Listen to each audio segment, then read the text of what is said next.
তো সবকিছু নিয়তি লিখে রেখেছেন যে অমুক লোক ভালো হবে না খারাপ হবে, সে কাউকে খুন করবে কি করবে না, বা কাউকে ধর্ষণ করবে কিনা, অথবা চুরি করবে কিনা, অথবা ভালো কাজ করবে কিনা, সে বেহেশতে যাবে নাকি দোজখে, সবকিছু আগে লেখা থাকলে আমরা কি করব? এখানে কার দোষ?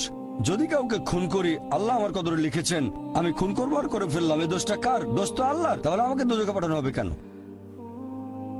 আর এটা খুবই লজিক্যাল প্রশ্ন। এই প্রশ্নের উত্তরে বলবো, আমাদেরকে এই কদর বা নিয়তির ধারণা আগে বুঝতে হবে যে আল্লাহ সুবহানাহু ওয়া তাআলা আগে থেকে লিখে রেখেছেন একটা মানুষ কখন জন্মাবে, তারপরে সে কোন দেশে জন্মাবে, কখন মারা যাবে, কোন দেশে মারা যাবে। আল্লাহ পবিত্র কোরআনে বলেছেন সূরা ইসরা অধ্যায় 17 আয়াত নম্বর 14 যে যখন কোন শিশু জন্ম নেয় তার কর্মগুলো আমি তার গ্রীবালগ্ন করে দিই। একজন মানুষের ব্যাপারে আল্লাহ জানেন সে কি কি করবে, ভালো না খারাপ, সঠিক না বেঠিক, সে বেহেশতে যাবে নাকি দোজখে যাবে। যে ধরেন একটা ক্লাসে একজন টিচার পড়াচ্ছেন 100 জন ছাত্রকে প্রায় 1 বছর ধরে, আর পরীক্ষা শুরুর আগে টিচার অনুমান করলেন যে এই ছাত্রটা এবারের পরীক্ষায় ফার্স্ট হবে, ফার্স্ট ক্লাস ফার্স্ট, এই ছাত্র পাবে সেকেন্ড ক্লাস, এই ছাত্র করবে ফেল। এটা আমি উদাহরণ হিসেবে বলছি। এর কিছুদিন পরে পরীক্ষা হয়ে গেল, প্রথম ছাত্র হলো ফার্স্ট ক্লাস ফার্স্ট, এই ছাত্র সেকেন্ড ক্লাস, আর ওই ছাত্রটা করলো ফেল। এখন আপনাদের প্রশ্ন করি, যে ছাত্র ফেল করেছে সে কি টিচারকে বলবে আপনি বলেছিলেন যে আমি ফেল করব তাই ফেল করেছি? এখানে দোষটা কার? টিচারের নাকি ছাত্রের? কার দোষ? ছাত্রের। টিচার অনুমান করেছেন এই ছাত্রটা বাইরে ঘুরে বেড়ায়, ঠিক মতো ক্লাসে আসে না, সিনেমা দেখতে যায়, এজন্য সে ফেল করবে।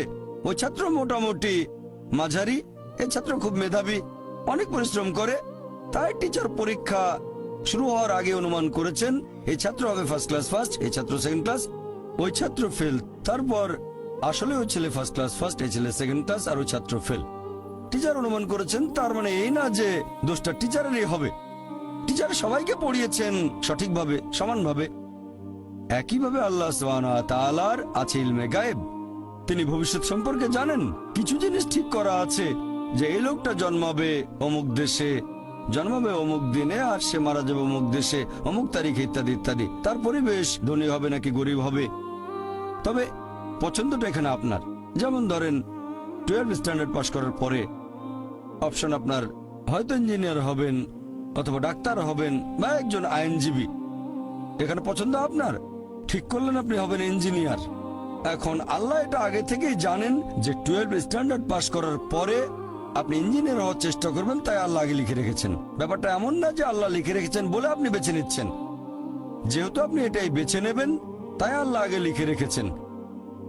এখানে পছন্দ আপনার, তবে আল্লাহ আপনার পছন্দ জানেন। যেমন ধরেন একটা রাস্তার মোড়ে আসলেন, সামনে 5টা রাস্তা, রোড নাম্বার 1 2 3 4 5। এখানে পছন্দ আপনার, বেছে নিতে পারেন রোড নাম্বার 1 2 3 4 5। আপনি গেলেন রোড 2-এ, এটা আগে থেকেই লেখা আছে আপনার নিয়তিতে যে আপনি যাবেন 2 নম্বর রোডে।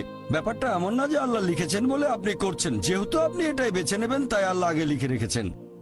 তাহলে পছন্দ আপনার।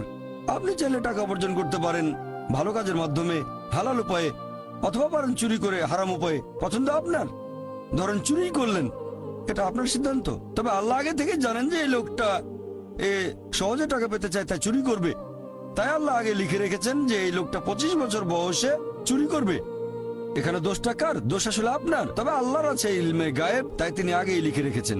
সিদ্ধান্তটা আপনার। আল্লাহ তাআলা মানুষদের দিয়েছেন স্বাধীন ইচ্ছা, আপনি আল্লাহ তাআলাকে দোষ দিতে পারবেন না আপনার পাপের জন্য।